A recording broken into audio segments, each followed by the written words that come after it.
Cooperatives are a form of business that's literally owned by its customers. While the New York Stock Exchange and NASDAQ are full of publicly owned companies, ownership of co-ops is limited and unique.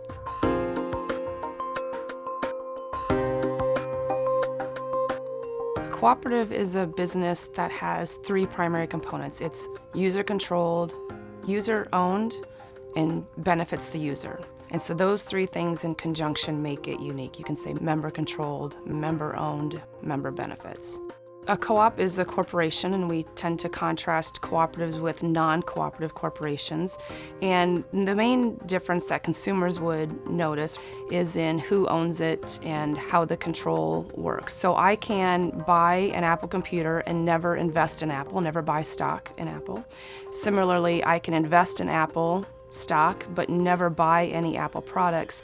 So those who are buying inputs from the cooperative or selling grain to the co-op are investing in it through how profits are distributed, and they also have control. They have an ownership stake, they have a voting stake, and that's very different than the ways in which we interact with other corporations.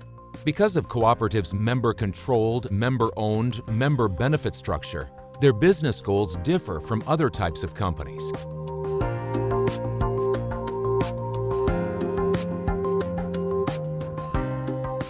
While other forms of business seek to maximize profits, co-ops can choose to forego profit maximization in favor of helping member owners be more profitable in their individual farm operations.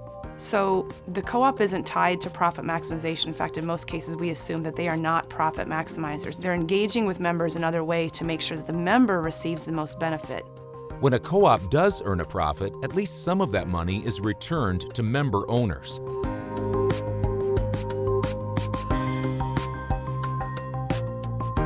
The idea is that the co-op was able to be profitable from the members, and any excess profitability should be returned to those members. So a co-op has the right to keep some to build a pot for future investments, for example. When there are profits to share, the co-op pays customers based on their activity with the co-op that year. These profit payments to members are known as patronage.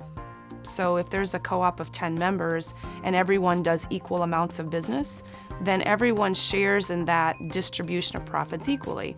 If you have one person who does 80% of the business, they're going to get 80% of whatever is allocated to the membership from the business. So it's very much proportional to use. It's intended to benefit the members who use it the most and provide benefits proportional to use.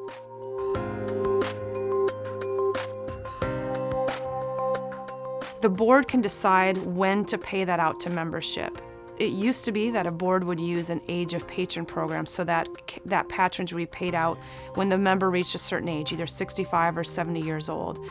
Most co-ops have moved away from that to an age of equity program where they will pay that equity after the equity has reached a certain age. Let's say that's 10 years.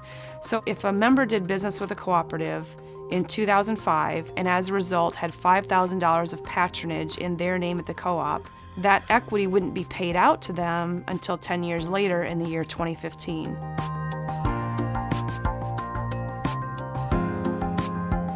Just as if members are supposed to share in the profitability, they're also supposed to share in the economic loss. So if the co-op goes through a period of time where there are losses, that also impacts the membership because losses decrease equity, and that equity is in the members' names. So to the extent that co-ops are not profitable, at some point it does impact the members' equity in the co-op.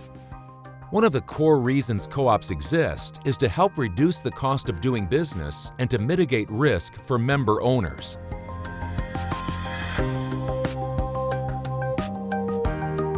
When we talk about economic theory, we talk about the costs of transacting, the costs of doing business, and there can be a lot of different costs. They are costs associated with risk, they're costs associated with organizing, they're costs associated with transportation, of course. But these transaction costs are not trivial. So imagine if 20 producers have to contract individually to sell their grain with a processor. There's a cost of doing that. There's a price discovery cost. How do we know what the market prices are? And each individual producer has to do that separately. Now imagine they do that together. They pool all their grain together, and there's one transaction going on. There's one call to sell the grain. There's one call to figure out what the price is going to be. And you can ship more effectively when you're shipping a large amount of grain versus a small amount of grain. So these transaction costs and internalizing those within a company structure instead of having each individual producer pay a share of it reduces overall transaction costs. Risk is a really important transaction cost, and cooperatives, particularly grain and farm supply co-ops, do a good job at pooling producers' risk. So by pooling the risk and spreading it out over many people, it's a reduction of risk to everybody.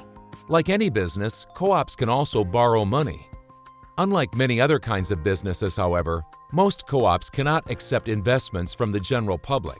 In most cases, capital has to come from members or from retained profitability. So the co-op can really only be capitalized from those who control it. What that essentially means is that members are required to participate economically in the business, and that is different than other firms. Apple Computer can go out and raise money from investors who might have no other interest in their business model. They're purely there for speculative reasons or as a return on their own capital. That's not the case with co-ops. Their only investors are those who use it.